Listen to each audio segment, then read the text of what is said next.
So what I'm going to look at today is the major urban resource and environmental problems. So what you need to do is open up the notes relating to this. And the reason why we're looking at this is we're seeing vast urbanization taking place in the developing world at the present time. And this is rapidly accelerating as we're seeing overpopulation in many of the rural areas in those developing countries. So as we can say, why are people urbanizing? Urbanization has a number of advantages. And what we can say, you can all see, why do people move to cities? From an economic standpoint, they are centers of economic development, innovation, education, technology, and jobs. It's concentrating people, but it's also concentrating economic assets. They serve as centers of industry. Many industries were formed in cities. We have also the hub of transportation within cities. Urban residents in many parts of the world tend to live longer than rural residents. Why is this? How much access is there to medicine, to healthcare? And again, you might have the innovation in those cities. Also, lower infant mortality rates. Again, this might be the reason why you've got lower infant mortality rates: access to healthcare, access to hospitals and services. Also, lower fertility rates. Often attitudes are very different in cities. They might have a less traditional attitude. There might be different attitudes towards children. The role of women may be very different. Employment may be very different. It's not an agricultural based society so much. So fertility rates tend to be lower. Also, what we can say therefore is it has this advantage economically, but you also have advantages in terms of things like recycling. It's more efficient in an urban environment, particularly a compact urban environment, because you can pick up from a larger area because people are more densely populated. It's easier to have that recycling system work as opposed to having people sprawled out or in agricultural regions.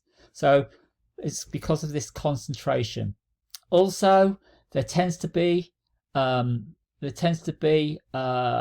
money spent on the environment and environmental programs. There's more environmental legislation in cities.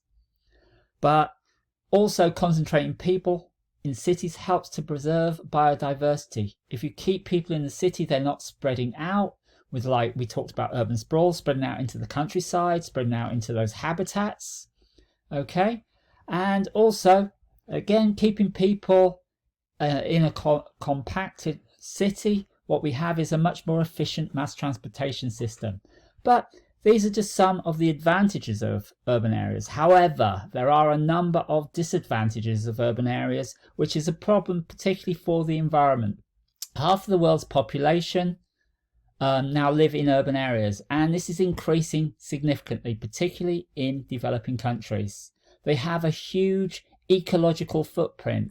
If you want to know what an ecological footprint is, what is your impact? What is something's impact on the environment? Although urban populations only occupy about 2% of the Earth's land area, they consume about 75% of the resources and also produce about 75% of all carbon dioxide emissions. And this is one of the greenhouse gases which leads to things like climate change. Okay? There is also a large amount of resource input into a city, and we require a lot of food, a lot of water, a lot of materials being brought into the city, and from that we also output a lot of waste from those cities. And what we can say, to produce those cities, we're disturbing a lot of land, we're changing a lot of things. Okay, so we have a number of different problems relating to these cities. Examples: if everyone lived in an urbanized way, what we would see, we would require a very large amount of land. For example, in London, if London requires a land area 56 times its size to support its population, so it's using a lot of land. So what we can say is, these urban areas, the cities, plus the surrounding suburbs, have many, many problems. One of those problems we can say is cities lack trees, shrubs, and other plants, and we require these plants for things like absorbing air pollutants. If we're cutting down the trees, cutting down the plants, removing grassland from the cities, it's not absorbing as much pollution. They give off oxygen. They help to cool the air through two processes. Firstly, through things like shade, but also through a process known as evapotranspiration, bringing up water via their roots and releasing it via their leaves. They also help to stop noise. They're habitats for many animals, and they give people pleasure, aesthetic pleasure. You might think this is like, it looks nice, but it's important. What sort of environment will you respect? What sort of environment do you want to be in? Most cities are places where trees are being cut down. Since the 1950s, we've lost about 50% of the trees in Philadelphia.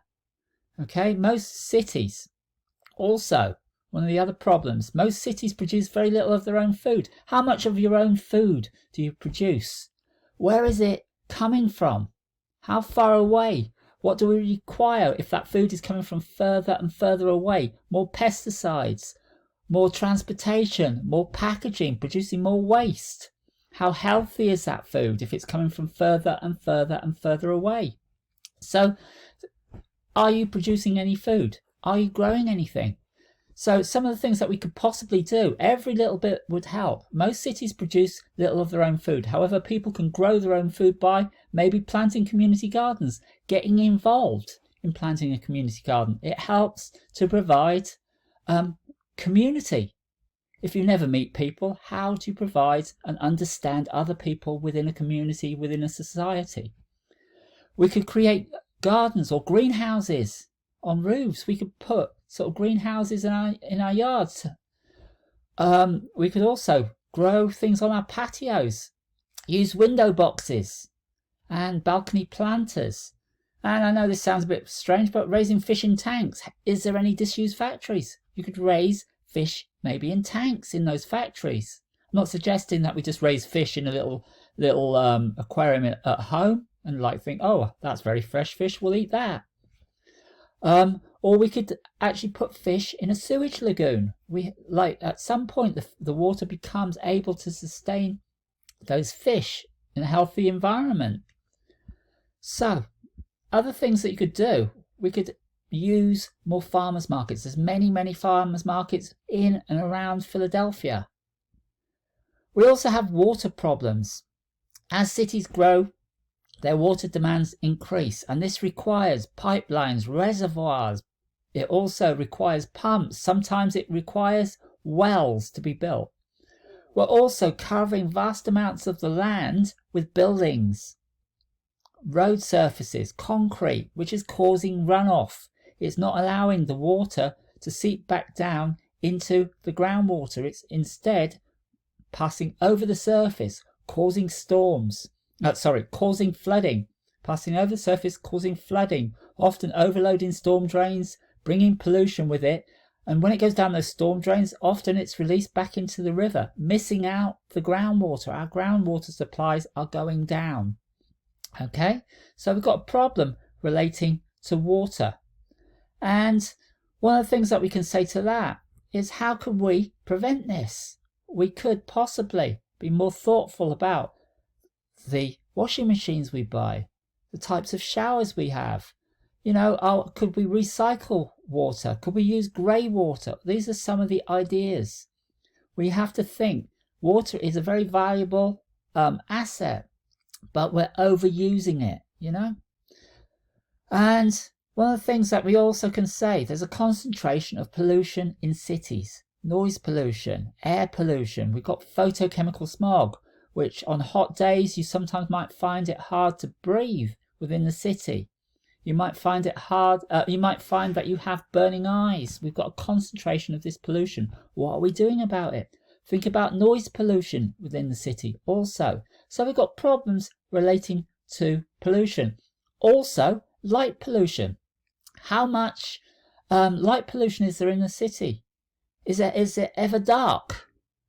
Think about all the lights around your city, on your roads, all of these things. Many cities can be seen from satellite because we use so much light in those areas. It can affect things like, it can affect our health. It can also affect breeding patterns within animals. So there's some problems. So we've got children who are losing hearing because of some of the noise in cities. We've got habitats being affected by light. We've also got, in some cities, the pollution is so concentrated it's almost like equivalent of smoking a pack of cigarettes a day for children, because the pollution is so highly concentrated. And other things about cities, got a problem. The cities are generally warmer, rainier, foggier and cloudier than suburbs. Like if you look at a weather report, what you find is it's often hotter in the centre than it is on the edges of the cities. This is because, think of all the heat that's generated in these cities. We've got cars, we have factories, furnaces, lights, air conditioners, dark road surfaces, dark materials being used. And one of the things, as we pave over more of the city, it's going to get warmer. And one of the problems with this, it traps heat in the city. The heat rises, reaches the cool air above and comes back down. If there's pollution within that air, it gets trapped in this almost like dome over the city. Within it, we also get dust, which is dried, rises up, comes back down. So we've got dust. So you think about in the summer how dusty the city can be. So what you need to do is make sure you read through these notes. These notes are important because on test 3 you will have some questions relating to these notes. Okay?